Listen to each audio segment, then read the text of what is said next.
মানে আপনারা কি করেন? আমি ওই যে আদা, হুম?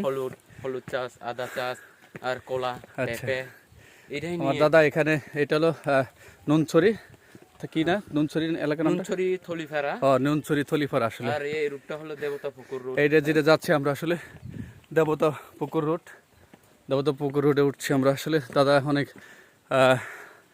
এখানে আলু চাষ, তারপরে যে বিভিন্ন হলুদের আদা, গুঁড়া, হলুদ, আদা রসুন এইসব চাষ না না করেন। রসুন না, আদা। আদা না, জি। আর হলুদ, হলুদ, তারপরে কলা, পেঁপে। কলা, পেঁপে, এগুলো শাকসবজি, যে প্রকৃতির যে অর্গানিক যেগুলো থাকে এগুলো চাষ করেন।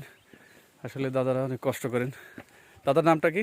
আমার নাম তিমাইকান্তি ত্রিপুরা। তিমাই কান্তি ত্রিপুরা। এখানে পুরাটাই ত্রিপুরা এলাকা না? জি দাদা। ওইটা কি কালো পাহাড় নাকি দেখা যাচ্ছে? এটা বড় পাহাড়। ওটা বড় পাহাড় নাকি? এটাই বড় পাহাড় না আপনাদের? অনেক উঁচুতে, প্রায় 2-3 হাজার ফিট উপরে হবে। ও এই পাশেও দেখা যাচ্ছে কি অবস্থা। তাহলে কালাই না ত্রিপুরা না? আপনারা ত্রিপুরা, এই পুরা এলাকা ত্রিপুরা না? ত্রিপুরা। এখানে পুরো ত্রিপুরা, ত্রিপুরাতেই বসবাস। ও এই যে উপরে উঠছি, দেখতেই পাচ্ছেন অনেক উঁচু। আল্লাহ ভরসা, দেখা যাক।